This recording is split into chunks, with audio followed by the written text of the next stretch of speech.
Hello guys, code ബാനിൻ്റെ പുതിയൊരു വീഡിയോയിലേക്ക് എല്ലാവർക്കും സ്വാഗതം. ഈ ഒരു വീഡിയോയിൽ നമ്മൾ ഡിസ്കസ് ചെയ്യാൻ പോകുന്നത് നമ്മളെ ഡാറ്റാബേസ് മോഡൽസിനെ എങ്ങനെ സീഡ് ചെയ്യാം എന്നുള്ളതാണ്. അല്ലെങ്കിൽ നമ്മൾ എങ്ങനെ കുറച്ച് ഡമ്മി ഡാറ്റ വെച്ച് നമ്മളെ മോഡൽസിനെ പോപ്പുലേറ്റ് ചെയ്യാം എന്നുള്ളതാണ് നമ്മൾ ഈ ഒരു വീഡിയോയിൽ ഡിസ്കസ് ചെയ്യാൻ പോകുന്നത്. അപ്പം നിങ്ങൾ ചാനലിലേക്ക് ആദ്യമായിട്ടാണ് ചാനൽ സബ്സ്ക്രൈബ് ചെയ്യുക, കൂടെയുള്ള ബെല്ലൈക്കൺ എനേബിൾ ചെയ്യുക.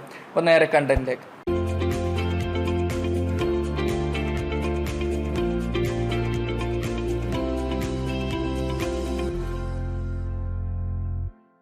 ഓക്കെ ഗൈസ്, അപ്പം ഞാനിപ്പം എൻ്റെ ഒരു പ്രോജക്റ്റ് ഇവിടെ എടുത്ത് വെച്ചിട്ടുണ്ട്. ഒരു ടു ഡു ആപ്ലിക്കേഷനാണ്. രണ്ട് മോഡൽസേ ഉള്ളൂ ആകെ. ഒരു ടു ഡു എന്ന് പറയുന്ന മോഡലും ഒരു കാറ്റഗറി എന്നുള്ള മോഡലും. അപ്പോൾ ഈ ടു ഡു മോഡൽ കാറ്റഗറി മോഡലിലേക്ക് ഒരു ഫോറിൻ കീ ഉണ്ട്. ഓക്കെ, അപ്പം ഇത്രയേ ഉള്ളൂ. ചെറിയൊരു ആപ്ലിക്കേഷനാണ്. ആപ്ലിക്കേഷൻ എന്ന് പറഞ്ഞാൽ ഈ ഒരു കാണുന്നൊരു സംഭവം. ഓക്കെ, ഇപ്പം ഇതിൽ ഒരു ഡാറ്റയും ഇല്ല, കാറ്റഗറീസും ഇല്ല, ടു ഡൂസും ഒന്നുമില്ല. ഓക്കെ, അപ്പം നിങ്ങൾ അത് നിങ്ങളെ പ്രോജക്റ്റിൽ ചെയ്താൽ മതി. നിങ്ങൾ ഏതെങ്കിലും ഓൺഗോയിങ് പ്രോജക്റ്റ് അല്ലെങ്കിൽ ജസ്റ്റ് ന്യൂ പ്രോജക്റ്റ് എടുത്തിട്ട് ഇതുപോലെ എന്തെങ്കിലും മോഡൽസ് ഉണ്ടാക്കിയിട്ട് ടെസ്റ്റ് ചെയ്താൽ മതി. ഓക്കെ, അപ്പം നമ്മൾ ഉപയോഗിക്കാൻ പോകുന്ന പാക്കേജ് എന്ന് പറയുന്നത് django-seed എന്ന് പറയുന്ന പാക്കേജാണ്. അപ്പം ഈ ഒരു ലിങ്ക് ഞാൻ ഡിസ്ക്രിപ്ഷനിൽ ഇട്ടിട്ടുണ്ട്. അപ്പോൾ നിങ്ങൾ അതിലേക്ക് കയറി വരിക. അതിനുശേഷം ഇതെന്തിനാ വെച്ചാൽ നമ്മൾ ഞാൻ പറഞ്ഞ പോലെ കുറച്ച് ഡമ്മി ഡാറ്റ ഇൻസേർട്ട് ചെയ്യാൻ. ഇപ്പോൾ 10 15 അല്ലെങ്കിൽ നമ്പർ കൊടുത്ത് അത്രയും ഡാറ്റ നമ്മളെ ഓരോ മോഡലിലേക്കും ഇൻസേർട്ട് ചെയ്ത് തരും. ഓക്കെ, അപ്പോൾ ഇത് ഇൻസ്റ്റാൾ ചെയ്യുന്നത് എങ്ങനെയാണെന്ന് വെച്ചാൽ ആദ്യം നമ്മളൊരു പാക്കേജ് ഇൻസ്റ്റാൾ ചെയ്യുന്ന പോലെ തന്നെ പിപ്പ് ഇൻസ്റ്റാൾ django-seed. അപ്പോൾ ഇത് ജസ്റ്റ് കോപ്പി ചെയ്യുക, എന്നിട്ട് നിങ്ങൾ ടെർമിനലിൽ ഒന്ന് പേസ്റ്റ് ചെയ്യുക. ഓക്കെ, അപ്പം ഓട്ടോമാറ്റിക്കായിട്ട് django-seed ഇൻസ്റ്റാൾ ആവും. ഇനി അടുത്ത സ്റ്റെപ്പ് എന്ന് പറയുന്നത് നമ്മൾ ഇൻസ്റ്റാൾഡ് ആപ്പ് സെക്ഷനിൽ django-seed ഇൻക്ലൂഡ് ചെയ്യുക. അപ്പം ഈ ഒരു ലൈൻ ജസ്റ്റ് കോപ്പി ചെയ്യുക, എന്നിട്ട് നമ്മൾ സെറ്റിങ്സിൽ ഇൻസ്റ്റാൾഡ് ആപ്പ് സെക്ഷനിൽ പോയിട്ട് അതവിടെ പേസ്റ്റ് ചെയ്യാം. ഓക്കെ, അപ്പം ഇത്രയും ചെയ്താൽ നമ്മൾ സെറ്റപ്പ് ഒക്കെ കഴിഞ്ഞു. ഇനി നമുക്ക് നേരിട്ട് സീഡ് ചെയ്യാൻ തുടങ്ങാം. അപ്പോൾ എങ്ങനെയാണ് സീഡ് ചെയ്യാന്ന് വെച്ചാൽ ഇവിടെ ലൈൻ ഓഫ് കോഡ് ഉണ്ട്. അപ്പോൾ ഇത് ജസ്റ്റ് കോപ്പി ചെയ്ത് ഞാൻ പേസ്റ്റ് ചെയ്യുക. ഇതെന്താണെന്ന് ഞാൻ പറഞ്ഞുതരാം.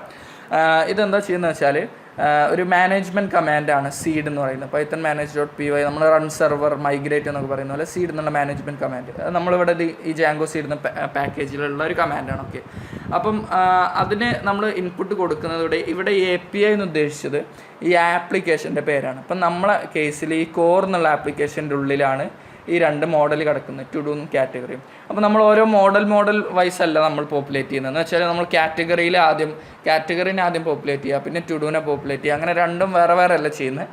നമ്മൾ ജസ്റ്റ് ഈ ഒരു ആപ്ലിക്കേഷൻ്റെ പേര് പറഞ്ഞു കൊടുക്കും. കോർന്നാണെങ്കിൽ കോർന്നുള്ള ആപ്ലിക്കേഷൻ, അതിലാണല്ലോ നമ്മൾ മോഡൽസ് കിടക്കുന്നത്. അപ്പോൾ ജസ്റ്റ് അത് പറഞ്ഞു കൊടുക്കുക, എത്ര നമ്പർ വേണമെന്നും പറഞ്ഞു കൊടുക്കുക. അപ്പോൾ ഓട്ടോമാറ്റിക്കായിട്ട് ഇത് രണ്ടും അത്രയും ഡാറ്റ പോപ്പുലേറ്റ് ചെയ്ത് തരും. അപ്പോൾ നമ്മുടെ കേസിൽ ഇവിടെ കോറാണ് ആപ്ലിക്കേഷൻ. ദെൻ ഈ ഡാഷ് നമ്പർ ഇപ്പോൾ ഒന്നും മസ്റ്റ് അല്ല, കാരണം ഡിഫോൾട്ടായിട്ട് 10 വാല്യൂസാണ് പോപ്പുലേറ്റ് ചെയ്യുക. നമുക്ക് 15 ഇങ്ങനെ നമ്മൾ മാനുവൽ കൊടുക്കണമെങ്കിൽ ഡാഷ് നമ്പർ എന്നുള്ള ഫ്ലാഗ് ഇട്ടാൽ മതി. ഓക്കെ, അപ്പോൾ ഇങ്ങനെ കൊടുത്തതിന് ശേഷം ഞാൻ എൻ്റർ അടിച്ചാൽ ഓട്ടോമാറ്റിക്കായിട്ട് എൻ്റെ രണ്ട് മോഡൽസിലും 15 ഡാറ്റ വെച്ച് കയറും. അപ്പോൾ നിങ്ങൾക്ക് ഇവിടെ കാണാം സീഡിങ് 15 കാറ്റഗറീസ്, അതുപോലെ 15 ടു ഡൂസ്. ഓക്കെ, ഇനി നമ്മൾ ഞാൻ തിരിച്ചെൻ്റെ ആപ്ലിക്കേഷൻ എടുത്ത് റിഫ്രഷ് ചെയ്താൽ നിങ്ങൾക്ക് കാണാം അത്രയും ഡാറ്റ. അപ്പോൾ അത്രയും ടു ഡു ഇവിടെ വന്നിട്ടുണ്ട്, അതുപോലെ കാറ്റഗറി അത്രയും വന്നിട്ടുണ്ട്. ഓക്കെ, അപ്പം ഇങ്ങനെയാണ് നമ്മൾ സീഡിങ്ങിൻ്റെ കാര്യങ്ങൾ. ഇനി ഇതിൽ ഒരു കാര്യം ശ്രദ്ധിക്കേണ്ടതെന്ന് വെച്ചാൽ നിങ്ങൾക്ക് അതുപോലെ കോഡിൽ ഉപയോഗിക്കാം. ഇവിടെ നമ്മളെ വ്യൂസിലൊക്കെ നമുക്ക് എങ്ങനെ സീഡ് ചെയ്യാം എന്നുള്ള കാര്യങ്ങളൊക്കെ ഇവിടെ ഉപയോഗിക്കാം. അതിൻ്റെ ഡോക്യുമെൻറ്റേഷനൊക്കെ ഇവിടെ ഉണ്ട്.